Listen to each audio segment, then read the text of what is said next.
first spot. It's very high tide. I want to see if we can't sneak across here. Still walk this edge.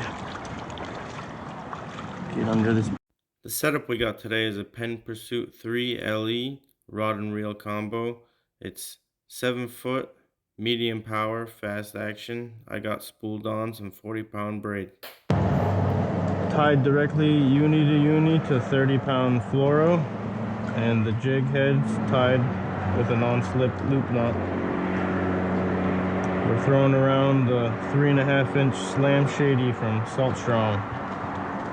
Reel is a 5000 series, and yeah, kind of overkill, but it's a nice cheap setup. I like it. Caught a lot of fish on it so far. Still holding up.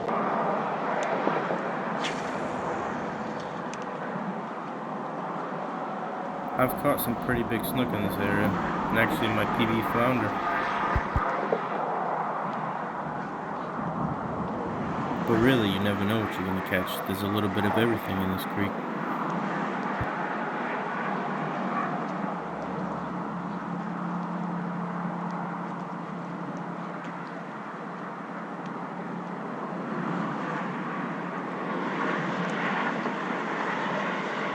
Oh no, don't tell me.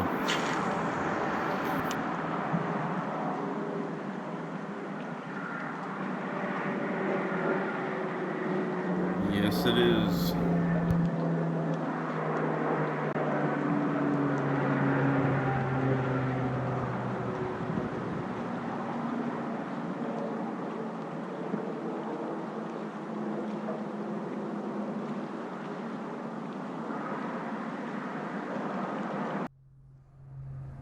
Well, I don't know if you guys can see it, but we've been visited by a dolphin, and I think this place is compromised.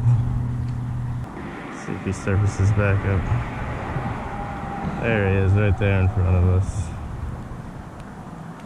It might actually mean there's fish in the area, so we'll stay for a little bit.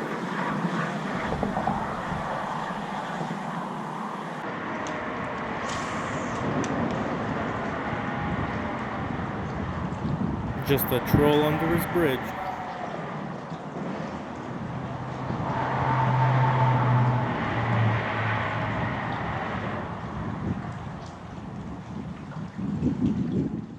I decided to just bounce around each side of the first bridge.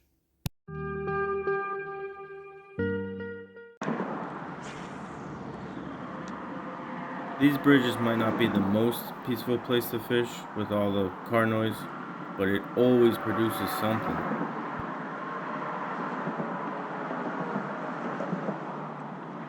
I do have a windsock to cut down on any unwanted noises, but it's kind of windy out here today too. Feel free to let me know how the audio is in the comment section.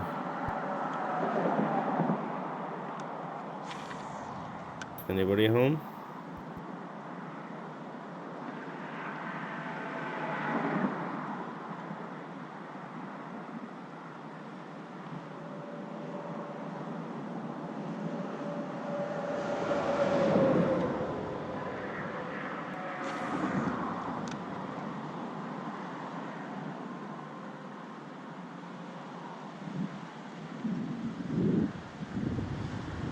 Guess not.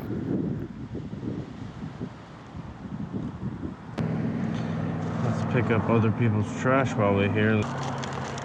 This place is pretty dirty. Clean up after yourselves. I'll have to come back with a big trash bag. Let's try loading up this lure with some Salt Strong Dr. Juice saltwater slam. This stuff always works great. That's gotta catch something. Always does. It's juicy. I would eat it.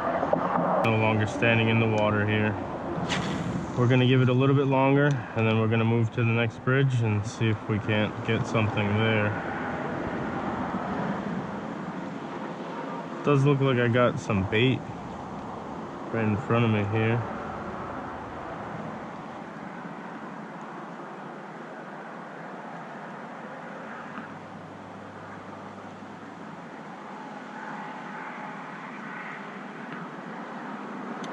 And up in here would be the perfect ambush spot.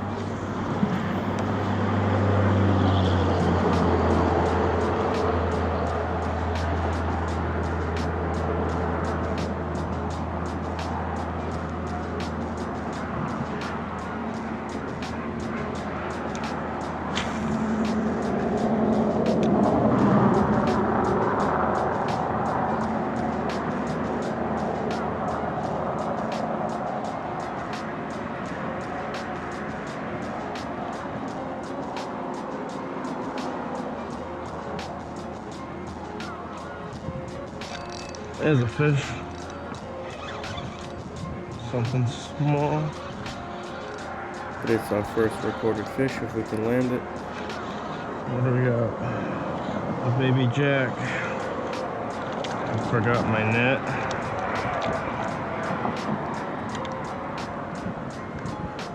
Cute little guy. You're on YouTube. I liked it. See you, buddy. Thank you for the bite. Hopefully his big brother's following behind him. A little bit slower.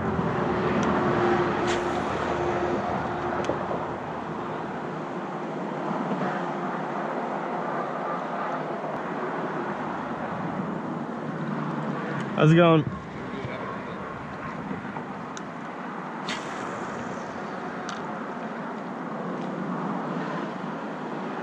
That makes me wish we could have brought our kayak out, but we gotta fix the truck. That didn't stop us from coming out here though and getting our first recorded landed fish.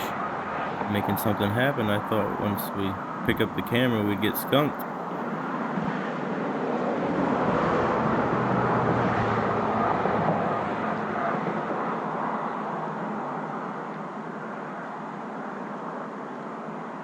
Little bite there. Wonder what that was.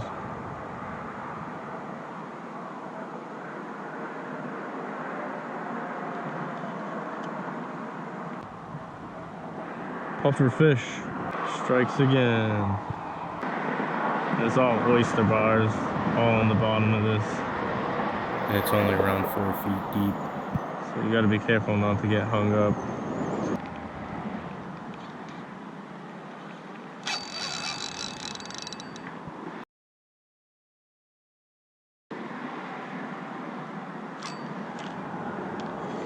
Got it free. Check my leader to see if these oysters cut it up any. Let's tie on a fresh leader. It's getting a little short for my liking. I'll usually start with a 4 to 5 foot section. Always take your used line with you guys. Don't be the guy who throws all that trash. I'm using 30-pound fluorocarbon if I haven't already said that.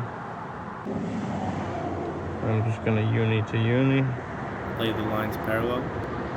Create a loop with the bottom line by bringing it back towards the parallel lines, almost like a 6. Then wrap the 2 lines through the loop that you made 4 to 6 times. Pull tight, but make sure it's not completely cinched. Just snug. I personally flip the line over, helps me keep track of the bottom line. Some people don't. Then you'll just repeat the steps. This is the braided part, so I'll wrap it usually double the amount of times.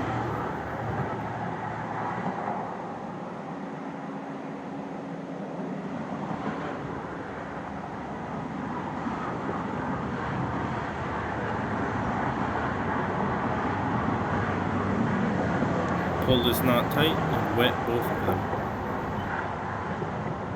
What secures the knot is when you pull the main braid and the leader in opposite directions firmly to cinch it together. Alright, now we'll do our non-slip loop knot. Make an overhand knot. Slide the tag in through The eye of the jig head.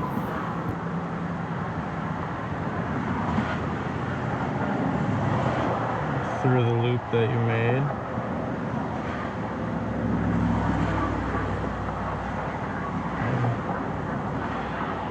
Fished it twice. And just back through the original loop and snug it down.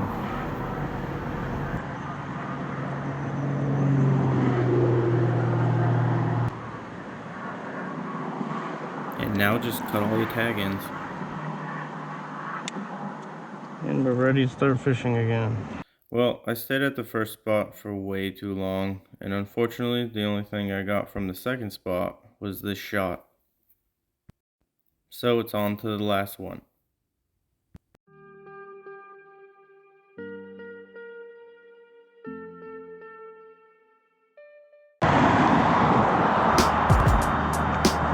Bridge hopping.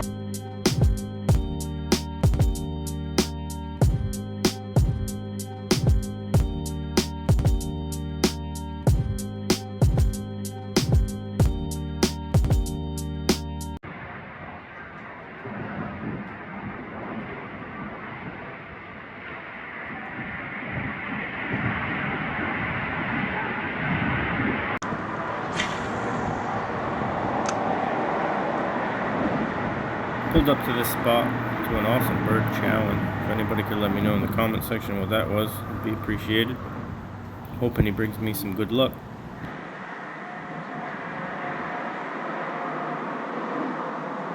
That was something on the first cast.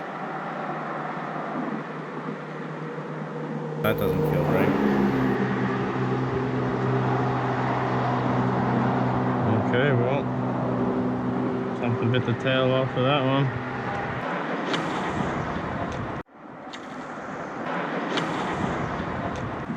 Well, this was the clip where I caught a nice little 10-inch mangrove snapper and a little ladyfish within a few casts of each other.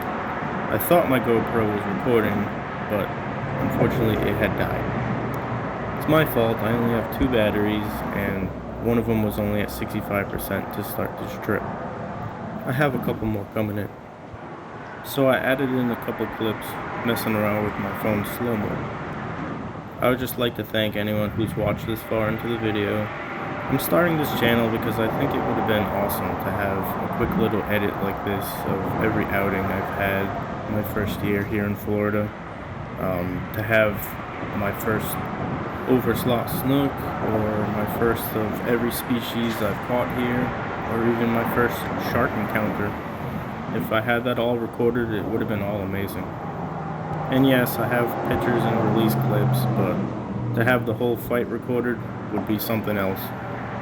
And safer for the fish, not having to fumble for my phone.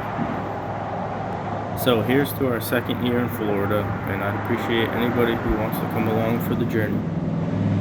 Not every day is a 10 to 15 fish day, but those days do come. I'm just glad we didn't get skunked on our first attempt of putting something together here.